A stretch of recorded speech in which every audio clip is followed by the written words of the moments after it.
Good morning, class. Happy Thursday. We're on our last tour stop for this section. We will not be having social studies on Friday of this week. We got a big reading test this week. And then next week we're going to finish up this chapter and take a test before your Thanksgiving break.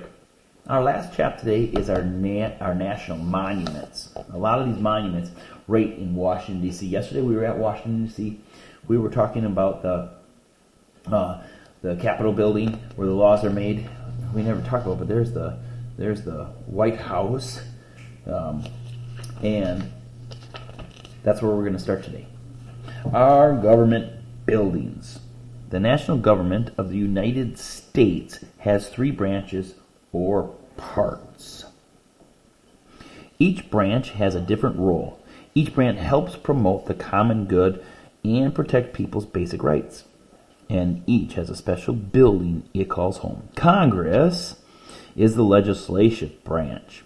It makes laws for our country. Voters in each state elect lawmakers to represent them in Congress. Congress works in the Capitol building. That was the building that we saw yesterday. There's the Capitol building. That's where the Congress works. The President of the United States is the head of the executive branch. The President's main job is to make sure that the laws passed by Congress are carried out. The President is also elected. The President lives and works in the White House. And there's our picture of beautiful White House. The judicial, or the judges branch, is the 3rd branch of government, which makes up of our nation's courts. This branch guarantees that laws passed by the Congress are obeyed.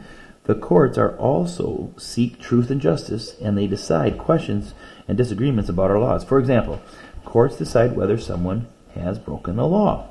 The highest court is the Supreme Court. Its home is also in Washington, D.C., in the Supreme Court building. And that's down here. There's the Supreme Court building. One of the Supreme Court's jobs is to make sure that laws passed by Congress follow the United States Constitution. The Constitution explains what the U.S. government and its leaders can and cannot do. The Supreme Court also helps make sure the government treats people fairly. All right, so here's the President of the United States, lives and works in the White House. The President is the head of the executive branch. The top court in the United States is the Supreme Court. The court is located next to the Capitol building.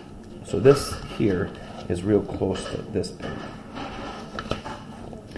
Now let's get to our nation's monuments. The Washington, D.C. is more than the home to government. It also has many famous landmarks. You have visited the Capitol building and even seen the White House and the Supreme Court building. Other buildings honor the ideas and the people that have helped make our country great, while others hold some of our national treasures. Washington, D.C. has many monuments.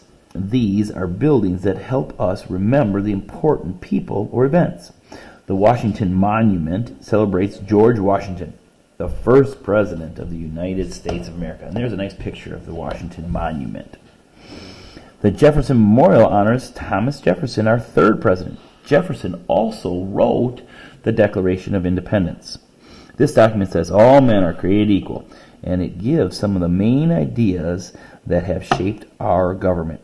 In Washington, D.C., you can see the signed copy of the Declaration of Independence, and it's one of the city's great museums, the National Archives.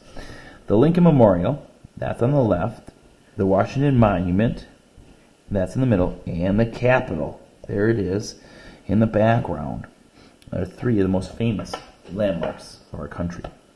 The National Archives, that's this building right here, also holds the U.S. Constitution and the Bill of Rights.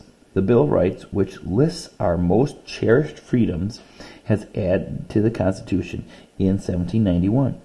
Thanks to the Bill of Rights, we have the freedom of speech. We can speak out if we are unhappy with our government. And the Bill of Rights also promises us freedom of religion. As you have learned, there is much to see and to do in Washington, D.C. You can find out about our nation's history. You can learn about the ideas that are important to our country and celebrate our past. I hope you have enjoyed your visit. Now this lesson summary we're going to take next week as we prepare for our test. Our assignment today is not just from today's pages.